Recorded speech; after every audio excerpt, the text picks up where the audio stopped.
Halter. Yeah.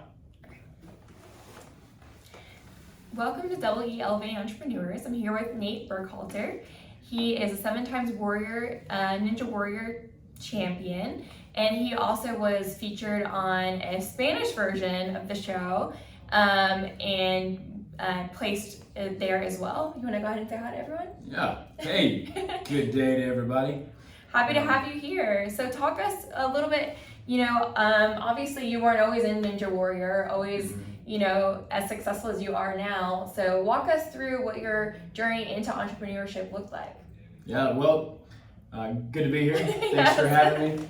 I am a late bloomer in the entrepreneurial world, just like I was a late bloomer in athletics. A little part of my bio for people to have more clarity. I was an engineer for 10 years with an oil and gas company, and then got into athletics in my late 20s, really my 30s. Through that, left the corporate world and then got into public speaking, entrepreneurship, in a few different realms. So I started off in more of the corporate background and got into athletics and public speaking, and now am more of an entrepreneur, which has been a journey. And so I did Ninja Warrior for 7 years, finalist 3 times, made it to the very end, like runner-up 1 time, but I didn't win. not a 7-time champion of Ninja Warrior. Okay. Out of the tens of thousands of great athletes that have been through there. That's amazing. I've been close, but that was a journey, and then it led me to another TV show called Exatline, which is the one you mentioned. It's in Latin America, filmed in Latin America. It lasted 7 months. It's like Survivor and Ninja Warrior put together. And so we had to survive as well as compete every day with other pro athletes from around Latin America. I was the one gringo. Yeah, so it was all in Spanish, and that was a wild experience. We had a fun time in 2020 when we weren't aware of what was going on in the world, because we were locked away. We didn't have our cell phones. We slept on a yoga mat in a shack in the woods with no air conditioning. No way. Living in the Dominican Republic. So that's a little highlight of some of my life and story. But how did I get into entrepreneurship? Yeah. I didn't really know what that word was, and when I started off in high school, I was from a small town in South Louisiana, and only really understood how to get a job. So I worked for farmers and then construction companies, and eventually, in getting into college, I was like, well, if you want to get a job, you want to get one that pays well. Right. So what can I do with the skills I have? And I understood math and science better than I understood English and literature and other concepts. So I gravitated more towards engineering, and then went to school for that. In school at Louisiana Tech University, which is in North Louisiana, not too far from here, I tried to walk on the football team and had a severe injury outside of that, but that kind of ended my athletic pursuits. So I just focused on engineering and learn how to overcome situations that happen to us. I believe that life doesn't happen to you, it happens for you. And if you have the perspective, and here's the key thing as an entrepreneur, if you have the right perspective to overcome obstacles and hardships, that doesn't just apply in entrepreneurship, it's anything you do. But having that right perspective to not be a victim and say, why did this happen to me? Right. But to go, okay, how can I learn from this, and how do I move forward and overcome the obstacle in front of me? So overcoming a severe injury, which wasn't related to sports. I had a crazy burn on my leg, 2nd and 3rd degree burn. Wow. I was in the ICU for about a month. From what? Crazy. The ground caved in under me when I was walking, and I sank into a sinkhole. So I got severe burns from boiling water and steam. Wow. And your skin looks good now. Yeah, Sounds good. It's been over a decade. So oh my healed up gosh. well, Okay. But I could have died there. Scary. And fortunately, it was only on my legs. But it taught me, how to look at the right perspective, because I saw other people that were in this burn center with me that ended up dying, or some had their faces burned and they're still horribly disfigured. So instead of having the pity party, which I did at first, I began using that to learn, all right, how do I overcome this? How do I be grateful? Because there's always a better person that's in a worse situation than us. It doesn't matter where you are in life. And so looking at that and saying, okay, how can I be grateful for this situation, even though it sucks? Right. And that taught me, all right, overcome this. So I focused on engineering and eventually graduated from Louisiana Tech and got a job with ExxonMobil. So in my mindset back then, I didn't understand entrepreneurship. I didn't understand how to create opportunities for yourself. I just knew how to be a good employee, because that's kind of what our school system trains people to do. And now it's a little more known that people have an entrepreneurial potential and path if they're more creative. And so that's a better option, which obviously many of your listeners, they have that mindset and that thought, and they're working their way in that place. But I didn't have that awareness. I was in a small country town. So I just worked jobs and would try to go from $4 an hour to $7 an hour, eventually up to $10 an hour. And I saw in engineering you can make 20 or 30 or 40 or $50 an hour. I was like, well, that makes sense. Let's go that way. Okay. So I took that path. Once I graduated, got a job with a top company, moved to Houston, Texas, so the big city, which I like Texas. And as I did that, I was like, well, this is a good structure for me as more of a creative type. And I started finding some success in there, and that brought me to a couple years into that career, starting to go, man, this is good. And at the same time, it doesn't give me flexibility. I don't feel like I have any impact on other people. I don't know what I'm living for. I'm just kind of living for myself and how to make more money. And I kind of had a come to Jesus moment of, is there more to life than this? Because I have success in most of the things that I thought were important. Financial stability. I was healthy. I had good friendships, and I was part of a good church. But I was also still living for myself and looking at the people ahead of me, 5, 10, 20 years ahead, even 30 years ahead at retirement, and going, I don't really want to become what they are in their family life, in their life balance, in their health. Yes, I'd like to become successful in the financial realm or the career realm like them, but I didn't like the examples that their lives were. So I started, asking God, like, is there more to life than this? And is there more to life than the religiousness that I'm kind of living in? Doing life mostly on my terms with some good God morality sprinkled in there. And that led me to really, finding God in a deeper way. And I won't go into all the details there, but it changed my perspective of life. I was like, all right, God, I'm going to live for a bigger purpose, which is going to be to give my life to you. And then you help me direct the path of where I'm called to go. Right. And so in that process, that gave me a shift into a new identity. And I'm sure you've talked about identity. Yeah. And a lot of times, at least the way I grew up, I thought identity was more of a measure of your own success. So if I had success in something, if I could win in something, then I felt like I was doing well in life. But if I would begin to lose in something, sports, business, relationship, I felt like a failure. And those were usually the things that defined me. So I started avoiding, and I noticed this from a young age, I would avoid anything that gave me the chance of failure. I was like, I don't want to try that because I might not do well in it. I don't want to try this new thing because I'm scared that maybe that's going to result in a loss or a failure, which is going to define me, and that'd be my identity. After really having my identity rewired as a child of God, as someone who isn't trying to earn my own success, but I'm living from a place of what does God call me to do and how do I take risk based on that, it opened up my paradigm to take a lot bigger risk, which in entrepreneurship, it's a risk, right? Nothing's guaranteed. A corporate job has a lot more guarantees, like show up, do your job, get paid, and yet it's kind of a false guarantee because a lot of people think, well, if I just keep doing my job, then I'm gonna have a safe life, I'm going to be able to control it, I'm going to have good income. But in companies, when the markets change, when things happen, when global economic crisis happens, a lot of times those companies will fire 10% or 20% of their employees, and it's not always performance-based. So I did see a lot of people in my industry and other industries lose their job, not because they weren't doing a good job, but because something changed in the market. And I realized I don't have as much control here as I thought I did. And eventually, as I grew into bigger roles and had bigger success and was able to impact the company and make a lot of money for the company, I didn't get any of that back. And I realized, man, how do other people, how do they have more time and more money? Because I'm kind of trapped in this job, and I'm working 60 hours a week, and I have a fixed salary, and if I do really well that year, I might get a raise. We didn't even have a bonus structure. So there was one year that, through a few circumstances, I was able to help save the company like $80 million. Wow. And in the process of a year. That's a lot of money. A lot of money. And I didn't get any percentage of that. There's no equity, there's no bonus structure. And I started hearing about more the entrepreneurial mindset where people that develop a company or an idea or build something of their own, they negotiate contracts and they're able to get a percentage of the money that they make as a business or the amount that they help save a company. And I realized, wow, maybe I should be doing something that has a little bit more of a equity share or a way that I can get some kind of reward or bonus based off the money I help save or the money I help earn. So that started making me think in a bigger picture. But at that time, I just learned to take bigger risk in the corporate structure that I was in, because I was playing it safe in the past. Just what do I do? What do I do to make sure this is successful by their terms, but I don't want to take a bigger risk because there's no reward for it.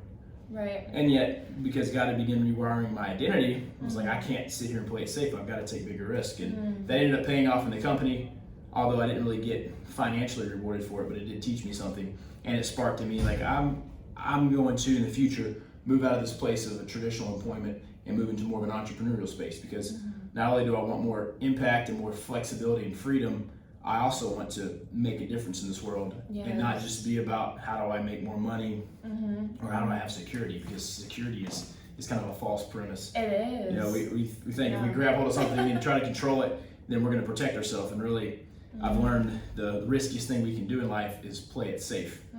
And I'll close out some of my story with that, because I've learned taking a big risk can bring a big reward, and playing it safe can be the ultimate risk that a lot of things can be taken away from us. So that led me down a path of, you know, wanting to live for a bigger thing, believing in more of an entrepreneurial path, although I was still in my corporate job. And I was asking God, like, what is it going to look like? What do I do next? And my company eventually moved me to Africa, and I accepted that role. But in that process, I found this TV show called American Ninja Warrior. And maybe you'd recognize, I got one on my shirt today, you'd recognize the logo. So I saw that on TV. Actually, a friend of mine sent it to me, and they're like, you should do this. And I'd always kind of been an athlete, but never had success in the athletic world. So I was like, you know, I saw that TV show, and I was like, man, I'd love to try this. Like, a lot of people that see it, they're like, oh, I'd love to do that. Others are like, I'd like to watch that from my couch.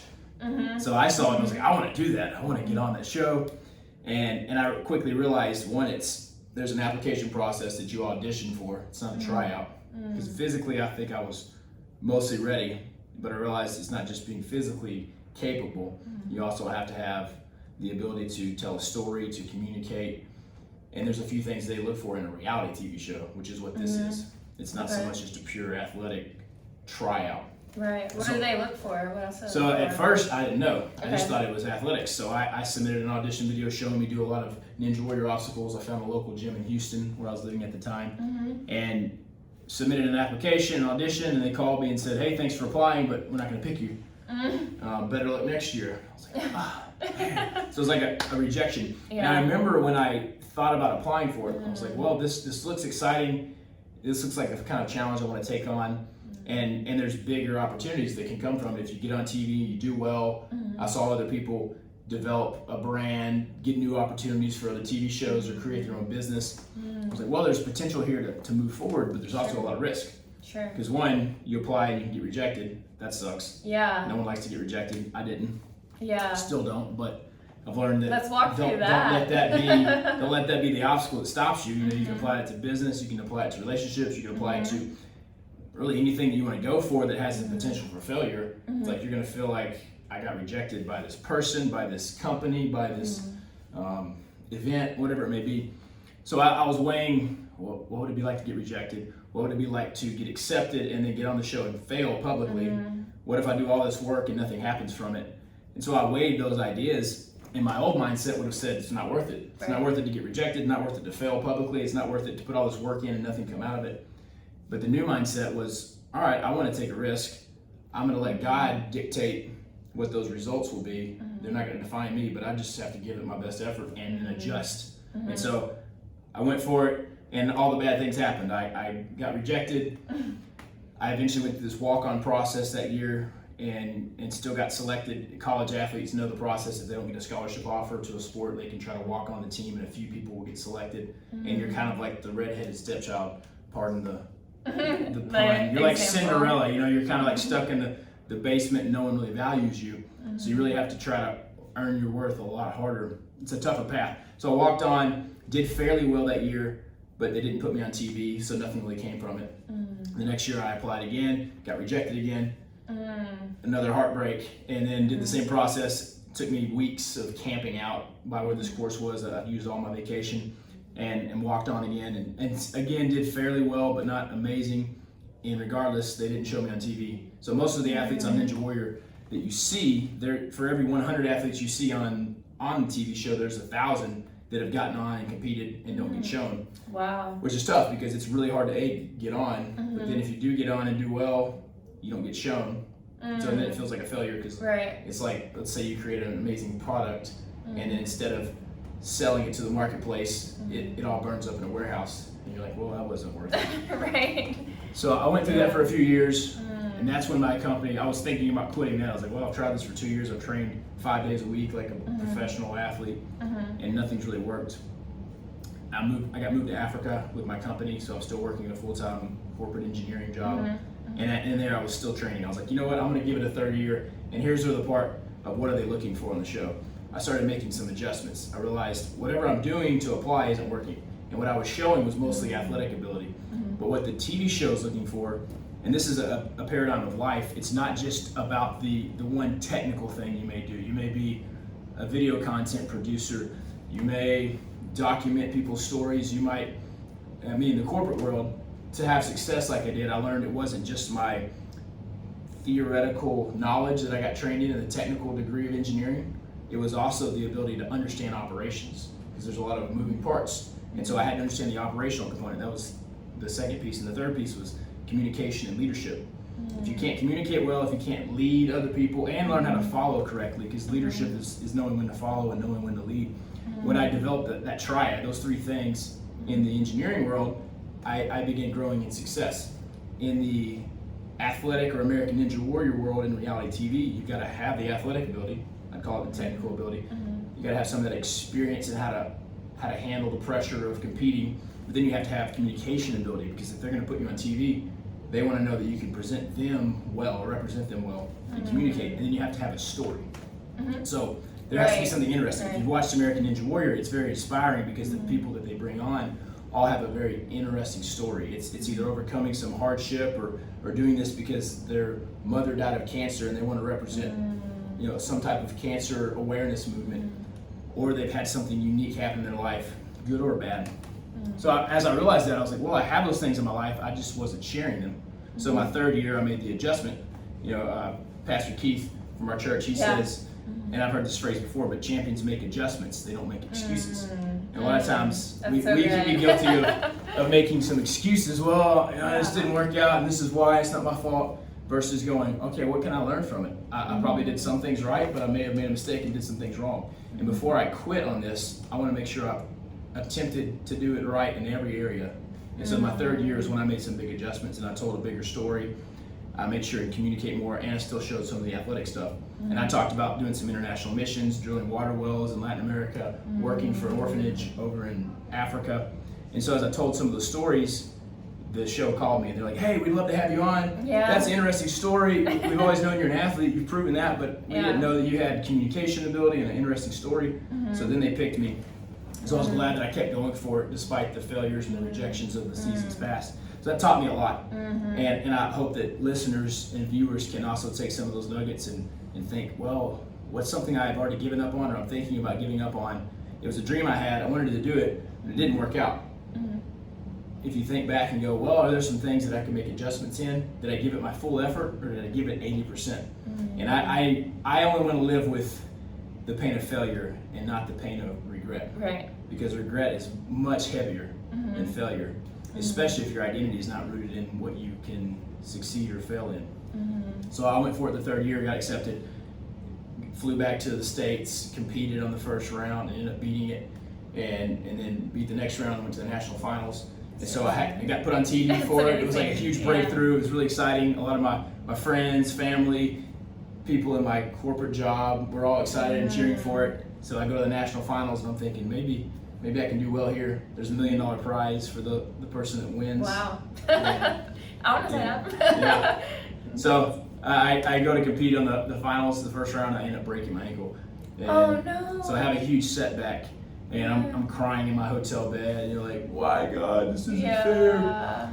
Oh, and man. in every, most stories have what they call they call it the hero's journey. There's like everything's good in the beginning, and then they set out on some epic journey or quest, and it starts off kind of well, and there's things moving forward in the right direction, and all of a sudden the tragedy hits, and it's like you overcame some obstacles, had a breakthrough, and then the tragedy hits.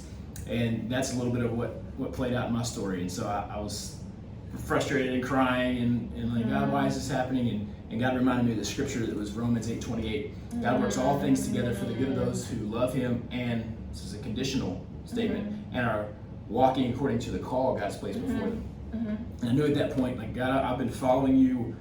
I've been pursuing the things you put before me. So I'm going to believe that this is going to work out in the end. And I don't know what that's going to look like, but I'm not going to give up. I'm not going to give up just because the circumstance is tough. Mm-hmm. I'm going to give up, as in quit, if I feel that this isn't the right thing for me to pursue, or if God gives me peace to say walk away from that. Because there's times when we have to decide, okay, this isn't worth my investment or my time. It's not the best situation. I tried, but it's not right. Versus, this is hard, so I'm just going to quit. And that's the key thing as an entrepreneur, because you will get tested. It will be hard. There will be seasons where things don't feel like they're working out, and you have to make this decision. Is it worth me continuing to move forward, Right. or do I need to cut my losses and move to something else? That's a tough business decision, and there's a lot of things that have to be made behind the scenes, decisions to be made to weigh and decide whether you should move forward or not. But one of the things for me was, have I given this my full effort, or have I given it like 80% or 70%? Because my past self would only give 70, 80, maybe 90% effort, and if it didn't work out, I could say, well, it wasn't a failure because I didn't really try. I didn't give it everything. And that's a safe way to protect myself from saying, yeah, it didn't work out. I can say, well, I didn't fully try. And I learned I don't want to live from the space of regretting not fully trying. I'd rather give it my full effort, and if it doesn't work out, okay, fine, I can move on. But what if it does work out? And so when I went all in that place, even after that injury, I saw the way that this is worth it. There's breakthrough to be had. I'm not going to quit just because it's hard. So in that process, I'm starting to think about what would it look like to leave my company. I got a great income. I'm having success there, but I'm realizing I don't need to have impact. Right. And after that season where I got aired on TV before that injury, I got invited to go speak at a men's conference at a church. Got to go speak to some youth groups. Got to speak to some schools. And while I was terrified because I never wanted to speak to people in public, never wanted to be on a stage, I do have a bigger personality, and so some people that would see me being my excited self were like, oh, you'd be a great communicator, you'd do well on TV or on a platform. And I'm like, I might be able to have some of that ability, but I hate the thought of it, and I don't want to do that. Wasn't what I was gravitating towards. So that was more of an obedience of what I felt God prompted me towards, and willing to step out in faith and risk that. But I say that to say I started seeing the impact of it. Like, this is impacting other people, and this is more of what I want to live for, not just my own personal gain in a corporation where I make money. I want to step into something that allows me to impact people, to encourage them, to inspire them, to give them perspective, to use some of my stories to help other people move forward. So I was like, all right, God, what is it going to look like? Do I need to quit my job? And so I felt like at some point in the future, I'm going to walk away from this corporate world, and I need to begin developing skill sets and ideas that could help me step more into the entrepreneurial world. So that led me to, all right, how do I keep honing my craft as an athlete, because I have potential here in this TV show? How do I hone my craft as a communicator? How do I begin thinking more as an entrepreneur? What are the business aspects behind that? For creatives, it's fun to do certain things, whatever your thing may be. It's not so fun to learn the business structure, numbers, accounting, systems. Yes. None of us like those things, but yeah, I see the value in exercise. I hate cardio. I don't mind weight training, but I still have to do cardio, one, to take care of my health, but also to be able to perform as an athlete. So I'm like, all right, well, how do I gamify this? How do I find a way to hack it? I like biohacking. And how do I hack my way into doing cardio and not hating it and hating myself? And sometimes we have to do hard things. That's the nature of life. But maybe we can make it a little bit easier for ourselves. So I started finding ways to train that I enjoy. Like, I don't enjoy running.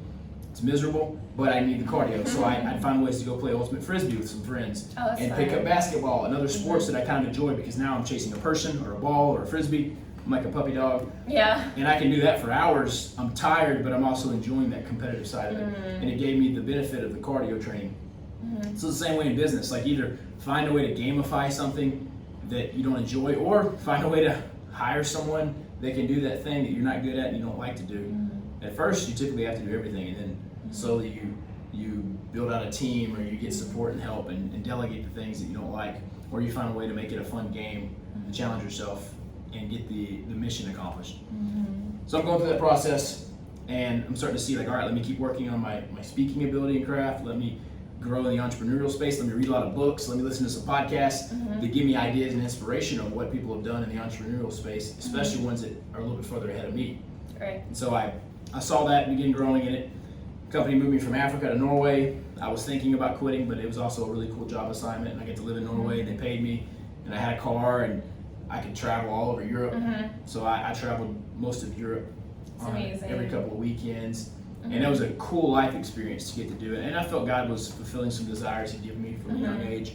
So before I left the company, I made the most of that. Then they moved me back to Houston. I'm still competing on Ninja Warrior in my 4th year, and in my 5th year, things weren't working out. Like I hadn't made it back to the national finals, hadn't overcome that prior injury. But eventually, as I moved back to Houston, and then I was about to take another job assignment in Africa, I bought a house. And I know for those of you that have a job, a W-2, if you ever want to buy a home, typically to get a home mortgage, you have to have a W-2 that proves income for 2 or 3 years. Right. As an entrepreneur, you have to have consistent history through a 1099 or some type of proof of income that you have steady income for several years before they'll give you a mortgage to allow you to purchase a home. And so I knew that, and I was like, if I jump into this entrepreneurial phase, I'm not going to have much income, at least nothing consistent or nothing that I know about. So if I do want to get a home at some point for more of an investment, I need to go ahead and do it now while I have a proven income. So my metric was buy a house using my former W-2 income. I still had it. Buy that, get the mortgage, then put roommates in the house with me so they can help me pay the mortgage. And then if I quit my job, now I have a low overhead. You know, maybe I'm only renting a room for myself, so I'm paying $800 or $1,000 a month to rent one room in a house that I own. So I did that, bought a house, then took one more job assignment, resigned from my company, and my manager was like, what in the world are you about to go do? Like, what company offered you more money? I was like, well, funny thing, I don't really have another job offer. I'm not switching to another corporate job. I'm going to go be an entrepreneur. I'm going to go be a speaker. I'm going to use some of my story. I'm going to try a more full-time approach to athletics. And for me, and this isn't my advice for everyone, but this is a place that God had been bringing me to step out in faith because I had tried to control too much of my life. So I had felt that clear sense in my spirit that it's time to step out and take a leap of faith. A lot of things behind that led me to that place. So that's not exactly for everyone, but there is a concept of if you play it safe, that can be one of the riskiest things you do. So as I quit my job, my manager's like bewildered, like, why in the world would you do that? And I was like, you know, I feel like God's prompted me there. He's like, what in the world? That's the dumbest thing I've ever heard. I was like, I get it, but this is where I'm gonna move forward. So I launch out, do a little bit of travel, have a few months off, and then I took my dad to Israel. My dad was a pastor growing up, and so he always wanted to go there, so did I. And so I took him on a trip. And when I got back, I had this, basically a TV show agent call me. They're like, hey Nate, we saw your last run on American Ninja Warrior. And so in 2019, when I resigned, I had also gotten accepted back to American Ninja Warrior because you have to apply every year. It's not guaranteed that you get back on, but they let me back on. So as I compete, I end up beating the first couple of rounds, making it back to the national finals, and then do really well in that first round in the national finals, and then get really sick. And despite crazy food poisoning for almost 12 hours, which I would say almost deathly ill, they say, hey, if you can't compete on the next round, which happens 12 hours after the prior round, then you're eliminated from the show. And up to this point, it'd been like 6 years of me training, applying, competing, almost having breakthrough. I'm like, do I want to quit now after all these years of the work, or do I want to fight with everything I've got? So I made up my mind, it doesn't matter the circumstance, it doesn't matter that I'm sick, it doesn't matter that I'm hurt, it doesn't matter that there's adversity or obstacles before me. I've learned in the past that adversity can be the activation in life if you choose to see it that way. So I was like, you know what, I'm going to go for it regardless of how terrible I feel, and I could barely get out of my hotel bed. So a friend carried me down to a car, they drove me to the set. The medic on site gave me an IV because I had no fluid, I couldn't hold down fluid, I'd drink water and throw it up. So I was super dehydrated. So they gave me a couple of bags of saline solution and then put me on the course. And that became the miracle run of my Ninja Warrior career, where despite being really sick, I ended up beating this round with 1 second left. And it became kind of an epic run. Awesome. You have to attach that in the show notes. I'll give you the YouTube link because it's a pretty cool, powerful story and testimony. And so as I make it through there, that brought me into the final round where you can win $1 million. And they made me run immediately after. So I was so exhausted I couldn't even get off the finishing platform from the prior round. So they like raise a forklift up, take me off, send me on the next round, and I fell immediately. I couldn't even stand up. So the dream of winning $1 million and that potential, which was pretty close, didn't work out. I'm like, God, what am I doing next? And Ninja Warrior doesn't pay you anything to be on there. So I'm not making money from that show. It's more of a hobby. A hobby, okay. And so that's wrapping up the Ninja Warrior piece. So after that, I go to take my dad to Israel, come back. Cool. I don't know what's going on next. I'm going to go speak at a few churches. I love that. I'm like, I'm going to figure out how to be an entrepreneur, or I'm going to have to go back to my corporate job. Yep. Or a new corporate job, because I quit my company and they don't take you back. They're like a bitter ex, you know. Yeah. You break up and you're like, we're done forever. Sorry. So as I come back, this agent calls me and says, hey, we've got, I heard about you through American Ninja Warrior. There's this other TV show in Latin America, and rumor is while it's geared towards Latin American athletes and only people who speak Spanish, there's a chance that they may accept one gringo or gringa from the outside to come compete. And we saw your American Ninja Warrior runs, we've seen some of your story, international travel, you've been to Latin American countries, you like all people groups, like you can fit in there, and you should apply, but it's a very slim chance that you'll get on. So I thought and prayed about it, and I was like, I'm gonna go for this. And I found out that show typically lasts 3 to 4 months. If you make it that far, you hand in your cell phone, you have no outside connection, you don't talk to friends or family, and you're locked away in a compound in the Dominican Republic for the duration of your stay. So that's going to be tough. You know, you're like Survivor style and competing every day. But I thought and prayed about it, ended up applying, and they accepted me for an interview, flew me down to Miami. Long story short, I got on, and I was put on the famous team with 9 other pro athletes, you know, World Cup soccer player, team captain from Mexico, Olympic gymnast from Puerto Rico, pro MMA fighter from Colombia, and a few other high profile athletes, and then a few celebrity influencers. And I'm like, what am I doing here? Like, I'm not qualified to be next to these people. But God made a way there, and that began a journey. What I thought maybe 3 months if you make it to the end, because every week someone gets eliminated. Oh, wow. And like Survivor, on Survivor, someone gets voted off the island every week. On this show, at the end of each week, the losing team has to put their 2 lowest ranked athletes into a competition, and the loser is eliminated and the winner stays. So every week you're fighting for survival. And so I ended up making it to the end of the 3 months, and I'm doing pretty well. And we're thinking about, you know, in a few weeks we'll get to the finals, and they dissolve the teams at the end, and it's just every competitor for themselves. Well, at that time, COVID is going through a world global outbreak. We don't know about it. But long story short, it shuts down production and operations. They send us all home. We find out about COVID, and they say we're not done with this season, and they end up smuggling us back into the Dominican Republic illegally on a private jet to resume filming, because American productions couldn't film anymore because of all the COVID restrictions. So this network on TV had no more TV shows they could air, except for the one they were filming in the Dominican Republic, because they didn't have regulations on it. So they fly us back down there, and they're like, this is our only show that's making money, it's the only show we can put on air. So instead of it being a 3-month season, we're gonna make it a 7-month season. You're back on. And we could have quit, but I was getting paid to be there, and then 2, I was doing really well, so I had a chance to win. It's a $200,000 grand prize. Wow. And we win prizes along the way, so I'm like, all right, I'm not quitting. I'm gonna do this. So we go back down and compete for the next 4 months. Now, like my Ninja Warrior career, I had a lot of obstacles that popped up, just like any of us that on our journey, you know, it's like things start going well, and then all of a sudden you got an obstacle, and you got a hang up, you got something you have to overcome, and you can let that be the reason you quit, you give up, or you can go, I've made it this far, God's brought me this far, so I'm gonna believe that there's still purpose here, I'm not gonna quit. So what that looked like for me is, suddenly I found myself racing through one of these courses, kind of in and out of the water, something happens and I slip off of a higher platform, crash to the bottom of a pool, and hit my head really hard, just snap my neck. It was a very shallow pool, I didn't know that at the time, but snapped my neck forward, like knocks me out. I come to, and I think I'm paralyzed, and I have my competitor that was racing me saw it, and like grabbed me and got me out of the water, and they put me in a stretcher with a headboard and take me to the hospital, and I ended up spending a month kind of in and out of the hospital in a neck brace. My neck ended up not being broken, but I'd ruptured, it was scary. I'd ruptured 2 discs in my neck, and I couldn't move my neck. So I was going to be eliminated from that injury, but then a few things happened behind the scenes where they had to pause the show, and it ended up giving me a break. Like, I think God just made a way where I got to recover.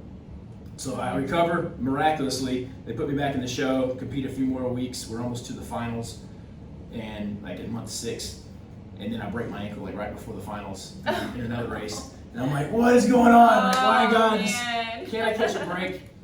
And these are the testing moments of your faith. And like, all right, well, I remember back to breaking my ankle in 2016 on American Ninja Warrior at the potential launching point of an athletic career. I'm about to do well in the national finals, or I think I can do well, and I get that ankle break. And that's when I remembered the Romans 8:28 scripture, even from back then. I'm currently at 2020, sitting here in a hospital bed with a broken ankle going, it looks like it's all over.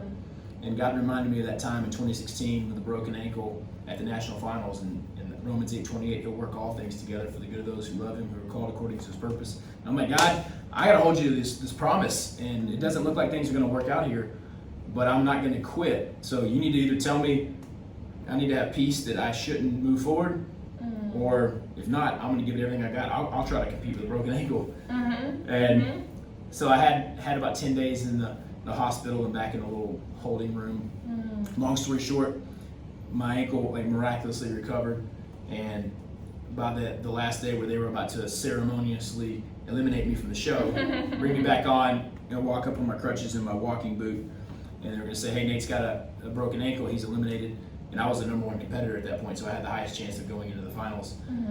They were like, we're going to eliminate you. And I walk up to the platform with my crutches, I take off my walking boot, and I'm like, my ankle's good. I throw my crutches down, and I stand up on the platform on camera, and I'm like, I'm not walking away, I'm still competing. God told me that we're not done here yet. And they're like, you're crazy. Shut down the cameras, you can't say that. Because if the fans see me say that, and then the show still eliminates me, the fans will revolt.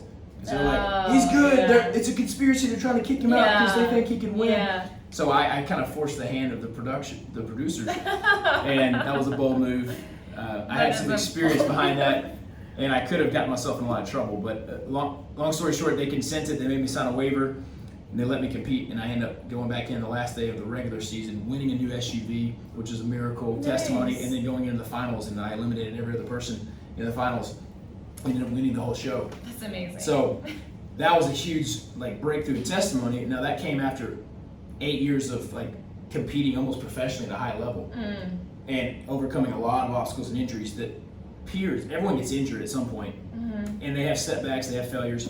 And so I'd had all these, and I'd seen a lot of my peers quit throughout the process. They quit because of an injury, they quit because it was hard, they quit because they didn't get accepted to the show, they quit because you still got to work and do your other job, and it just got overwhelming.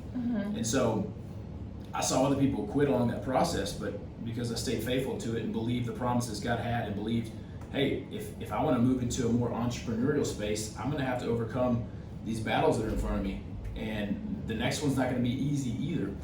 So using that mindset, I continued to move forward until I felt like I'd given it my all. And in this case, giving it my all resulted in God doing a miracle and getting a huge victory. So that kind of set me up financially for a little while and gave me a bigger platform. So as I left that show, go back to Houston, the world still kind of shut down at the end of 2020. I started going, all right, what's it going to look like to be a full-time entrepreneur? Long story short, that led me to Frisco, Texas, Elevate Life Church, a very leadership mindset-based way of thinking, and got plugged in with the right kind of people, got aligned with the right kind of people, got into some real estate deals that I'm working right now, real estate development in Florida, began doing a lot more public speaking to schools, corporations, churches, writing a book. So some of that story in my book and some key lessons there, ways that I can help people. And everything I'm doing now is very focused on how do I encourage and empower other people? How do I give them a story or a testimony or a reason to believe in something bigger to keep moving forward? And like you introduced me on, I go by No Limits Nate. Not because I believe I can do anything I want to do, that I don't have any limitations. I have a lot of limitations, but it's believing that there's no limit to what God can do through our lives if we learn how to submit our life to Him and accept the process, and then let God be the one that determines the results. My job is to give it my full effort, and I quit. I let God decide what that is going to look like. And so as I've applied that mentality, it's brought me to incredible places and experiences. It's given me the ability to see past the valleys and the failures in life and keep moving forward. Because we all have seasons of depression or frustration or things aren't working out, or do I have it figured out? And I think on your podcast you talk about balance. Yes. And balance is seasonal. Like when I was in the corporate world, I had to learn the right work-life balance because my company would demand everything from me, and I had to set boundaries of still getting my job done, but still taking care of my health and my spiritual health and being plugged into the right community, having time for my family.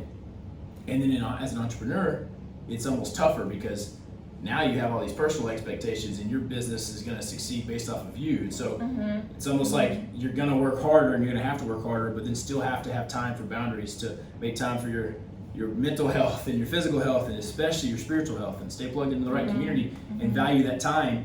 You know, back in my corporate job, I got 3 weeks of paid vacation a year, so I could go off and do something vacation-wise and get paid for it. Right. Now it's like, if I take time off from something, I'm not making any money. How am I going to pay my bills? So it's a little tougher in a different season to have that right balance. And there's seasons of it, right? Sometimes you have to be all in what you're doing for a few months. Then you need to come out of that and say, okay, now how do I, focus on my health again and build that back up while I maintain these other things that I've done in the business world, for example. So now it brought me here. So I have my hands in a few different things between communication, speaking, and book writing, using that, working on it, creating my own type of TV show. Don't know if that will go anywhere. Obviously, it's a risk. Yeah. Looking at other TV shows to compete on. I might be going back on the show that I won in 2020. There's an All-Stars season coming up, and so they've kind of given me the invite, so if we can work out the timing and the negotiations, then I'll probably go back on that. And then looking for other shows to compete on, and doing some stuff in the real estate world. And I think eventually I'll get into some type of coaching, mindset, leadership, life coaching of sorts, just using the experiences I have. Yeah. So that's a little bit of my life journey, especially in the mindset of going from an employee mindset to some type of entrepreneurial mindset. And it's tough, it's like there's always new things to figure out, there's always a new chapter, but I like to embrace the challenge and embrace being uncomfortable, because it's easy for me and probably all of us to want to sit in places of comfortability. And so let me cap the statement I said earlier. I said that the riskiest thing you can do in life is play it safe. All right, so that's a phrase I came up with after having quit my job, and I didn't have anything else lined up. Well, I get invited to this TV show I'd never heard of. This is a God thing. I get on that, and then the world gets hit with the COVID pandemic, and the world shuts down. Now, in the oil and gas business, most of the demand of that is based off of travel. Well, travel had shut down. So transportation and travel had shut down. So the demand for oil, gasoline, diesel, those things had crashed dramatically. So it caused the price of oil to crash dramatically, which means all of these companies that were producing oil, their stock crashed. And because of that, all these companies started laying off massive amounts of people because they couldn't afford to pay them. So my company, which never had laid people off in the history of global depressions and things like that, my former company, they began laying off a lot of people. Okay. Unprecedented amounts. So when I get on this TV show in 2020, because of the pandemic, it ended up staying on longer because they couldn't produce any other shows. So all of a sudden I'm in a place where I'm getting paid to be on a show that lasted most of the year. When I come out of that, I call my old manager at my old company, the one that made fun of me for quitting, the one that was like, you're crazy for doing this and you and your God thing. So I call him up because he asked me, hey, just give me a life update whenever you can. So I get back, I get my cell phone, I turn it on, I get like 1 million notifications because my social media had blown up. All the people that had watched me, that had my number, are texting me, did you die from that neck break? How are you doing? What's going on? I had tons of stuff. Well, I remember like, hey, let me check in with my old manager. So I call him. He's like, what's going on? How are you doing? And I was like, you'll never believe what happened. It's the craziest story. And he's like, well, you'll never believe what happened. Like, the world shut down. I had to fire and let go of like tons of people. I would have had to let go of you because our division got wiped out and I couldn't protect people. And he goes, it's crazy that you left because I would have had to let you go. Wow. And I was like, you won't believe what happened on my end. I was like, I ended up winning 2 new SUVs, a bunch of cash prizes, and I won the entire show. I was like, I doubled my income in half the time. Wow. From what I would have had with you. That's testimony right there. So the power of what God can do, and the power of stepping out in faith, not blind faith, like I'm just going to quit whatever I'm doing and jump into something else. But I've seen the signs of leading me up to that place. So God made a really cool way, and it ended up being a big blessing. And so if I had played it safe and kept that job that paid me really well, that was very secure, I would have lost it. But because I was willing to lose it, to step out, I ended up getting brought to something else that was way bigger, that had more impact, because I was on TV every day for 7 months. I got to preach and share my testimony and talk about what was going on and speak positivity into the millions of people that were watching. And I got a lot of messages saying that that's what happened. Like, people were like, thank you so much for the way you shared on there. That encouraged me in that time. So I got to live a life of impact. It had more financial reward. It was an exciting adventure and challenge, although it was hard. And ultimately, I got rewarded for taking that risk. And if I played it safe, I would have lost everything. Which makes me think about a parable that Jesus said in the Bible. He said, for those of you that try to save your life, to control it, to keep it on your terms, you'll eventually lose it. But for those who are willing to lose it for my sake, lay it down, die to their old way, and pick up the way of following Jesus, which originally the disciples of Jesus, the movement was called the way. If you follow my way, as before people were called Christians, if you follow my way, you'll eventually gain your life. And I got to see that live out in a practical sense. So that's a little bit of my story. It's amazing. Yeah. Yeah. I don't know if that brings up questions. You know, No, you yeah, know your definitely. audience well, so Definitely. you can ask things Well, over there. when you were talking, the thought of faith without works is dead came in my mind, and like, I just think I would really love you to touch on that, and also touch on how you found your identity in Christ. Because I know there's people out here, they're hurting right now, they're searching. Like, walk us through that process. Yeah, so the first one, faith without works, Yes. I think it's in Timothy, 1 Timothy, and it says faith without works is dead. Mm-hmm. So how do we know we have faith? Well, faith is the belief in the things that are unseen. Mm-hmm. That doesn't mean they don't exist. As an engineer, I have a little bit of a scientific background, and I can go look at an X-ray machine. And when I look through this machine, I can see things that are invisible. When I go turn my radio on, for those younger people, you don't even know how radio exists, but back in the day, we didn't have all the streaming services. We'd turn on our radio in our car or in our house. I can't see the radio waves that are being received, that are going through the air. So there's things that exist that are invisible to us. It's the same with the supernatural. You can define the supernatural as just things that we can't physically see, and that science hasn't yet developed an X-ray machine to detect them or something like that. So when I think about faith, it's belief in the unseen, the things I can't see. One of those is the foundation of, all right, well, if I believe in God, if God has a plan and a foundation for me, if I read the Word, these are promises that God's given us. It's an instruction manual for us. And I can read those things, I can believe in them, but unless I begin to take action on them, then those things aren't going to come to fruition. They're not going to come alive. So at some point, we have to act on our belief. That's what faith is. And so the scripture says faith without works is dead. So you can practically apply it. Like if you say, I believe in God, I want to be a good person, blah, blah, blah. Well, one, you can't really be a good person by just trying to do more good works. Jesus says the only way to me and to God the Father is through accepting the free gift of salvation, of grace. It's not something you earn, because if you can earn it, if you can buy it, then some people are going to be in a better setup. You know, some people are trust fund babies. I was not one. My family was poor. We lived in a trailer home.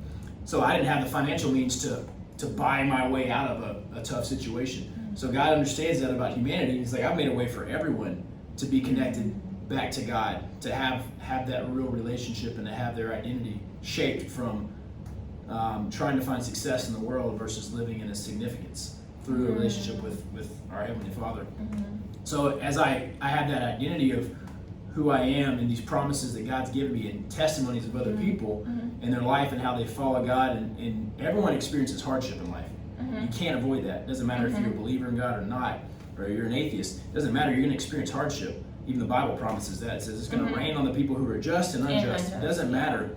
So it's how you can handle those situations. And my faith in God has been the core of me weathering hard storms that have caused other people to break. And so it's not that I'm invincible, it's that I have my trust placed in something bigger than me. And it's not about me controlling it.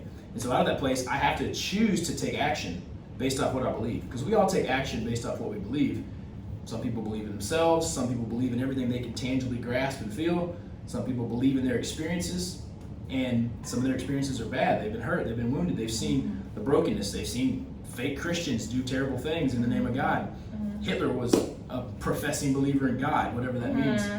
So based off negative experiences, we could have beliefs on that, and then we can take action based off those beliefs that are going to be playing it safe, are going to be self-protecting. Versus God tells us to act in faith in a way that serves other people, that loves unconditionally, that forgives, that's taking a risk.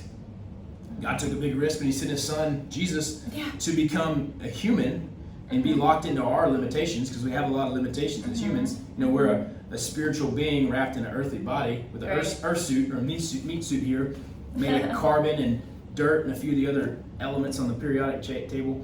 So through this lens of, all right, what's my identity in God? What are these promises I have in the Bible? where am I getting my belief system? Pastor Keith always says, who taught you how to think? And where do we get our beliefs from? You got to make sure that you're not getting them from the worldly sources of fear, of limitation, of everyone's trying to kill you, that everyone's racist, that everyone is a victim. If you buy into that belief system, you'll manifest those results. You'll begin taking action based off of those beliefs.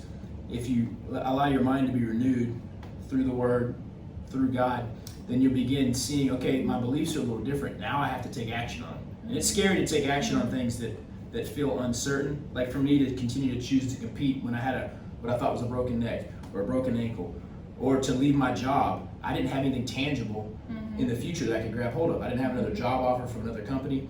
You know, for those of you that have or think about leaving a relationship that's not good, some people are so scared to let go of the one they have, even though it's not good. Yeah. So they wait and look for the next one, and then they try to grab hold of that one, and then let go of this one. And that's not how it works. You have to walk away because it takes trust and faith, and then that's taking an action based on those things that God can bring about something better if you're willing to walk away from the worst. And so as I walked away from a career that wasn't bad, it just wasn't purpose and it wasn't fulfillment, I had faith that God would bring about something else. I didn't know what it was going to be. So I took action based off that faith, and it takes courage. Courage is the definition of courage. It's choosing to take action despite feeling the fear. And we all have fear in life, other than those few crazy people who have no fear and they die early because they'll jump off a bridge or a building. There's practical fear. We all have fear, but choosing to take action despite the fear is courage. If you have any kind of business, you take a risk. It's scary. I don't know what to do. I feel the fear. For me, getting on a platform, on a public stage to compete or to speak, I'm terrified. But I choose to feel the fear and then take action anyway. And I tend to think that, man, it's just easy for other people because they don't have fear. They just do it. You know, they've got fear. They've either worked through it or they started off in a stronger place in that area. But choosing to take that action anyway, that's courage. And that's what the Bible tells us to do. Be strong and courageous. Do not be afraid, for the Lord your God is with you. So as I have that belief and as I take action on it, I see God show up after I've taken the action, usually. So that's a little bit of identity and also taking action on a belief system. Because we're all acting on our belief system. And I'd say, how's that working out for you? You know, is it producing results that are fulfilling, that are impactful, that are bigger than what you could create? That's mostly what I've gotten to live in. Now, I've had mistakes and failures, but as I've operated from that belief system, I've seen God show up and move mountains on my behalf and do things that were beyond my capability. And so I get to live, and that's what my testimony is. So that's my encouragement to other people. Like wherever you are in your faith journey, in your entrepreneurial journey, in your life perspective, in your belief system, challenge them. Challenge your belief system. Ask yourself, how's that working out for you? If it's nothing but depression and frustration and failure and misery, okay, maybe I need to reorient. If all my relationships are horrible and failure based and all your exes are terrible people that are toxic, what's the one key consistent piece there? It's me, or it's you. So maybe there's some things that we have to internally adjust and come to grips with, and look at ourselves in the mirror and inspect ourselves soberly. Say, all right, there's, you know, I hate to say it, but there's some things in me that I've got to address or work on or grow, because if I don't, they're just limiting me and I can't go any higher. So if I can remove that limitation, do the hard work, it's always hard work, get comfortable being uncomfortable and break that off, and usually that comes through the right kind of people in our life that can speak truth through love. Right. And say, hey, I see this tendency. I see this place where you're allowing fear to control you. You won't take the next step. I see how you're scared of commitment because this person broke your heart, whatever it may be. Addressing those things, letting God speak truth and healing into them. That's what brings freedom. And then a continual rewiring of your identity. Okay, I don't have to stay trapped there. I can move forward in faith and take the action. And then if and when it doesn't work out perfectly, go, okay, well, let's try it again. Let's make an adjustment. Keep moving forward. And eventually, the faster you can do that and repeat the process, especially as an entrepreneur, fail forward. Make a decision. Don't be static. You know, I get stuck analyzing everything, and then I don't move. Just like when I punch in a new address on my GPS, and I'm sitting in the parking lot, and I'm like, my little GPS indicator is moving around, like it's pointing north and south and east and west. I'm like, which way do I go? I don't know. Just start going. Leave the parking lot this way. Leave it that way. It doesn't matter. It's going to readjust, and it's going to correct you, and you might lose 1 minute out of your 45-minute journey, but it'll quickly readjust. But if you stay there and stay stuck and are paralyzed to make that first step, you're not going to go anywhere. And so there's a phrase like God can't move a sitting ship. Like, it has to be moving. There has to be water flowing past the rudder so that when the steering wheel is turned, it can actually redirect the ship. So be moving, go forward, and then trust that God will guide you and be open to what that looks like. That's awesome. What does a typical day look like for you, like, as an entrepreneur? And I know it's a funny question because me being an entrepreneur too, there is no typical day. Yeah. But just for them to get your mindset and for them to understand like how to set up steps of success so they can live a successful life. Yeah, it's a good question. Well, in my corporate days, I had a pretty typical routine. Usually it's going to the office, whether I was in a different country, on a ship out in the ocean, or in my office in Houston. And I could have a pretty consistent routine there. Show up, check some emails, go to meetings, do my work, shut my door when I needed to get work done. Now in the entrepreneurial space, one, I travel a lot. So if I'm home for a week, then I try to set up my life based off that. If I'm gonna be on the road for the next week, then I set myself up in a different way. It's like, all right, there may be a few things I can do on the road, but mostly it's execution. It's like, I got this speaking event I'm going to, I'm coaching over here, I'm competing. So I lower all my to-dos while I'm on the road, and it's more about what am I here for? Show up and do that. Make the time with people. But when I'm home, I try to set myself up with a little bit of structure. Like, I have for the most part, a routine. And I'm not a very good structure-based person, so I have to really coach myself in this. I worked better at a corporate job when I had an 8 a.m. meeting, and it's like, I'm flying down the road trying to get there, pull in just in time when I get to my meeting. I'm like, okay, I'm here. And then that starts my day. But it's more reactive. So now I have to be more proactive in my life. And that's the tough part, but I've kind of based mine around a morning workout. I've got a few good friends here in Frisco where we live. One's a former pro athlete, a few others are like high-level athletes. And so we typically have an 8:30 a.m. gym start. Oh, that's good. So I'll let that be my anchor for the week every day. And then before that, I'll wake up and I'll have my coffee, I'll do a few push-ups, I'll make my bed. I do a few simple things that help me, like, check something off the box. Like, hey, I've already done 20 push-ups on the floor. I've already made my bed. That was easy. I got some momentum. Go have my coffee. I sit down. I read my Bible a little bit. I read, half a chapter from a book that I'm working through. And I try to journal every morning. I don't do it perfectly, but a quick, like, what am I thankful for today? What is a promise that I feel God has for me that I need to take a step towards? And what's some of my main things I have to do, like my core 3 things I have to do today? Because I'll do all the easy things that aren't important. It's easy to get stuck in that, but when I write it down, I'm like, okay, I have to do this. Usually I do that, then I jet off to the gym, get my workout in. Now I come home kind of energized and ready to go, and then I start working at my desk. Like, all right, what am I going to get knocked out? What's my most important piece? And that's the hardest thing. There's a concept called Eat That Frog. It's a book. I don't know, 10, 12, 15 years ago it came out, but in the concept, they say it as Eat That Frog, which is a weird thing to say. They say, what is your most important task for the day? What's the highest payout, highest reward, biggest thing that's going to move your business forward the most? It's the most crucial, but it's also probably going to be one of the hardest things. And typically we'll avoid that and we'll do the easy little checklist things that aren't really that important, but like, I feel good because I got one done. The concept of Eat That Frog is do the hardest thing first. And once you do that, everything after that is kind of like, it's easier. You got to start off. So some people say, well, then do an ice bath at the beginning of the day, which I don't do. But I have done a lot of ice baths from time to time. It's a mindset discipline. There's health benefits as well. But what I try to set myself up for is what's my most important task, define that, and then knock it out right away. It's really hard to do because sometimes I avoid it and I do all the other things. But if you can set yourself up in that mindset to do that, eventually it becomes pretty easy. When you knock out the most important thing, then the second most important thing isn't as intimidating, and you can go from there. Then you finish your day and you feel like, okay, I got some things accomplished, and I can now have boundaries. I can now rest. It's 6 p.m. and 7 p.m. I can cut my work day off, have dinner, relax a little bit, watch some Netflix, have a phone call. And when I do that well, I feel like I've won the day and I've earned my rest. When I don't do it well, now it's 8 p.m. and I'm like, I haven't gotten enough done yet, and I probably need to get some more stuff done. I feel kind of guilty that I haven't accomplished what was important, but I just did what was urgent or really what was on Instagram. I'm like, and then you lose time there. So it is tough to be disciplined, but self-discipline is one of the most powerful attributes we can have in life, regardless if you're an entrepreneur, an employee, a parent, whatever the thing may be. So find ways to practice that, build that, just like working out builds, I build my muscles bit by bit by bit. It's the same way with self-discipline. with daily things. So start off with a simple thing like making your bed. Yeah. I don't care if you live at home and you're alone. If you're alone and no one sees it and it's pointless because you're gonna sleep in it that night, make your bed, because it's one simple thing of like getting your mind going on a task that was easy to complete. And then lay on the floor and do a push-up. Do one sit-up. Just do something to kind of physically move your body, even if you're like tired and don't feel like it, because I'm not a morning person.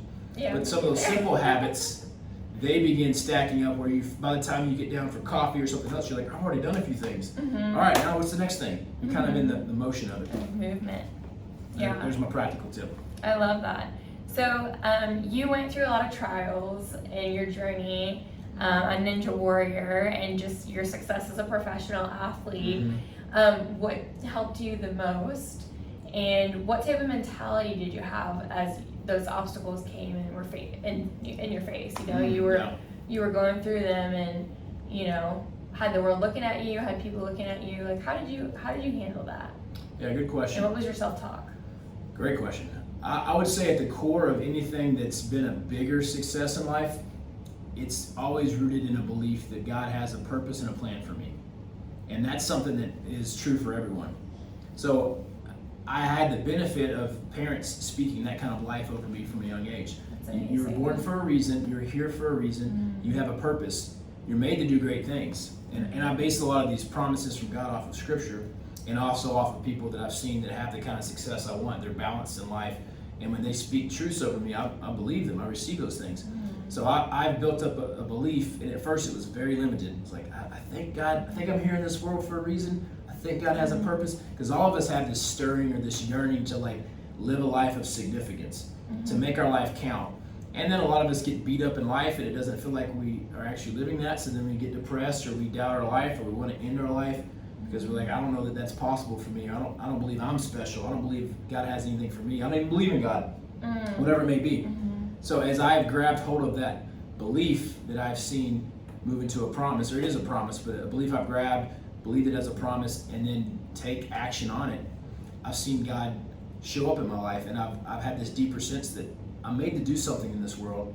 I don't know that I've fully gotten there yet, but I believe that. And so with that belief, that kind of bigger picture vision, I'm made to do something. I'm made to make an impact. So are you. So is everyone listening. It's a promise for all of us. Now, there's an enemy of our soul that comes to steal, kill, and destroy. Right. And Jesus said he came to bring abundant life for each of us, to set the captives free.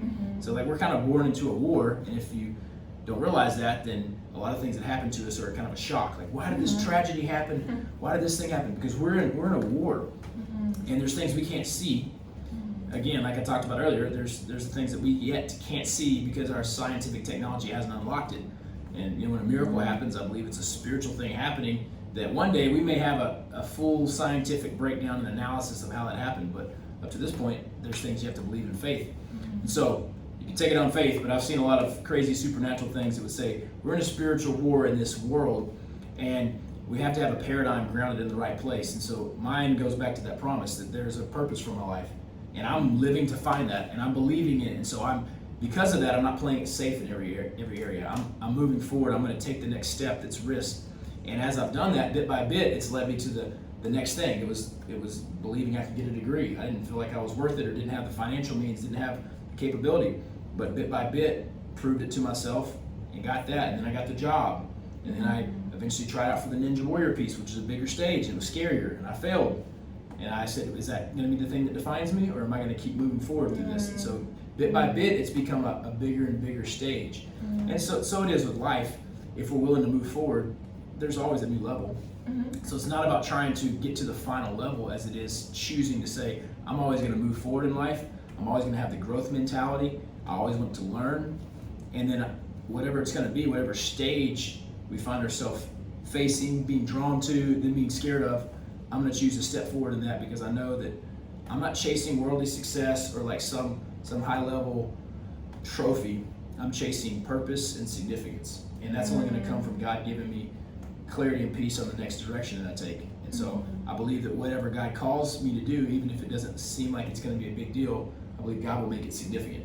So I chase those things. And most of them have just like the success pieces that you'd see with now that I have a trophy and I've been a pro athlete and I've had success in different realms. Most of those things just kind of fell in my lap. I didn't even think or have a dream towards that. So I'm living with the paradigm of belief that my life is here. I'm here for a reason. I have purpose. I was born in this time, in this place, for a reason. So it is with anyone, no matter where you are in the world, no matter your circumstance. It doesn't matter if you're extremely poor. It doesn't matter if you're in a country that doesn't have many opportunities, or if you're a wealthy trust fund baby. Everyone's life has a purpose, and God's placed you in that place to redeem your family, to restore something, to meet a need, to understand the pain that you're going through probably represents millions of other people that are in pain. And when you move through that, when you get healing and become alive and activated, you now have a great mission to help unlock other people. So one of my beliefs and missions is, as a man, how do I help other men move through the journey and the struggle that I have experienced, and the hurt and the pain and the failure and the lack of identity, all these things. When I can help other people move to that place, to come to an activation stage, to live their life with a bigger meaning, to see that God has a purpose for them, that invigorates me. So that's one of my missions now that God's brought me to this point. Excuse me. So I don't know if it fully answers your question, but it also, it's part of what I believe in. And so that inner talk is very important. Yes. Because I hear all the time these thoughts like, you're a failure, you can't do this, who do you think you are, you shouldn't try this, nobody believes in you, you don't have anything to say. I have all of these negative thoughts, and so I have to put a filter on it. Yep. Just like we got all of our Instagram, Snapchat filters, I put a filter on it. And so I go, where's that thought coming from? There's like 4 thoughts we can hear in our mind. Right. We can hear our own thoughts from our brain and our own spirit. We can hear God's thoughts that are permeating our mind. We can hear the enemy's thoughts, and we can, for the most part, hear other people's thoughts. Yes, audibly you could say something to me, but I could be thinking, oh, she said that earlier. And so I could have these different thoughts. So I have to categorize them and filter them. And the Bible tells us to take every thought captive, to grab hold of each one of them. It's like thoughts are planes that are swirling around an airport, and you're the control tower, and you get to decide which one lands and deposits in your spirit. And you get to tell that plane, no, you can't land here, you don't have authorization. So when I hear a thought that's like, Nate, you're a failure, Nate, you're not going to be able to do this, Nate, you shouldn't try that, I go, where's that coming from? Where's that thought coming from? Because it feels like it's my thought, but I know that there's like 4 different types of thoughts. Well, one of those may be my sister when I was 10 years old that said, Nate, you're a failure, you're not going to ever do this. I love my sister, we got a great relationship, but all of us, even through friends and family, we can have like these harmful thoughts, these words that are spoken over us. So I hear that one, I go, wait a second, that's not me. That was her in a bad place, we were fighting. Reject that thought. I hear another thought, you're never going to amount to anything, and people don't believe in you. Okay, where is that coming from? That's not what my close friends have told me. That's not what God says about me. God says He has great things for me. He says He's created me for a purpose. Okay, so where's that coming from? Maybe that's coming from the enemy of my soul that's trying to derail and destruct my life. Okay, let me categorize that. I'm going to say no to that one. Yeah. I have a thought, hey, I have a purpose and a plan for you. There are great things for you. I'm like, oh, that sounds like a really good thought. Where's that coming from? I don't naturally think that positive. That must be a God thought. That must be something from God. So you know what? I'm going to grab hold of that one. I like that one. Yeah, I'm going to let that one land. He says, not to interrupt you, but Please do. he says his thoughts are higher than our thoughts, and his ways are higher than our ways, and that's something I always remember. And then there's another verse, I think it's in Philippians, that talks about how we think about whatever's true and honorable and good, and those are the things that you want to think about and what you want permeating in your mind. And just to add to what you're talking about. That's exactly right. Yeah, just those 2 came to my mind. I wanted to share them with you guys. So I think it's important, the thoughts we allow in our mind, and that a lot of that comes by what are you listening to? What are you watching on TV? Who are the people you surround yourself with? I was about to ask you that. It's very important to me. I'm very selective. guarded. Like as a health person, I'm very focused on health. I want to optimize my body. I want to perform well. I want to think well. I'm careful about the water I drink, about the things that I drink, about my environment, about the food that I eat. I don't eat a lot of processed food. I don't eat much fried food. I try to eat healthy, holistic stuff. I take in good supplements. I do the same thing with my friendships. Like I don't allow toxic people around me. If I get someone that's kind of a friend in my life and they're just constantly griping about stuff and constantly talking negative about everyone, they're gossiping and they're making excuses, I'm like, I'll either tell them, hey, I'll say something about it, or I'll just go, I'm just not going to allow that person to be in my environment. I don't want that environment around me. I have people around me that are speaking life into me, that are encouraging, that are moving forward in their own life, and I'm putting myself in that environment. And then the music I listen to, I don't listen to a lot of heavily secular music in the sense that whatever's on the radio that's the newest hit, I might listen to it once, and I'm gonna find the lyrics, and I'm gonna kind of scroll through them. I'm like, what is that programming my mind to think and believe? That all women are gonna cheat on me, that all men are this certain way, that life works out this way. Like, nope, I don't want that crap. I don't want that in my mind. I don't want it programming my mind.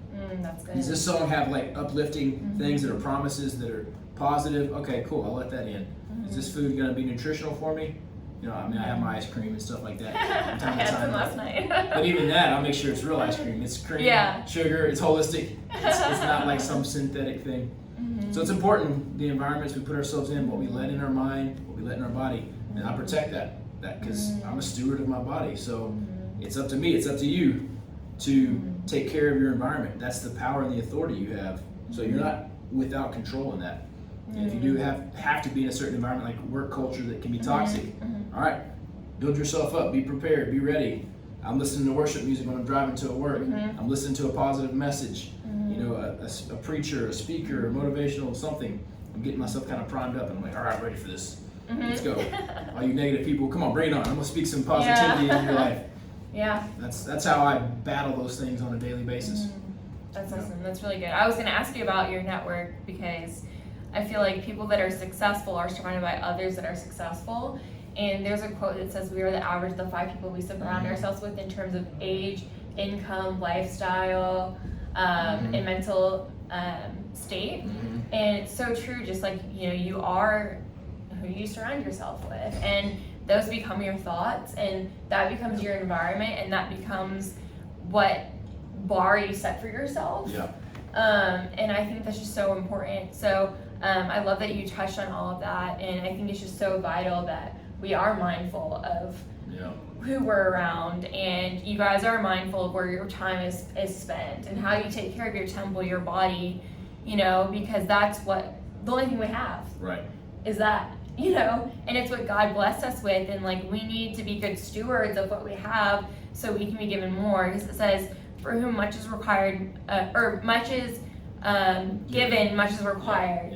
And it's so true. And like just Nate's a prime example of that. Like his mentality, you can just hear him in the way that he talks, that he's studying the word and he knows what the truth is. And that's the big key I just want to point out here, is learning to hear the truth. And when you learn how to hear the truth, then you're going to live your life according to the truth, and you're going to be set free mentally. And then your life is going to reflect the promises of God, and it's going to reflect what He says about you, the identity. And then you're going to be able to be here for the impact that you were created for. It's funny that you say you're here for a purpose.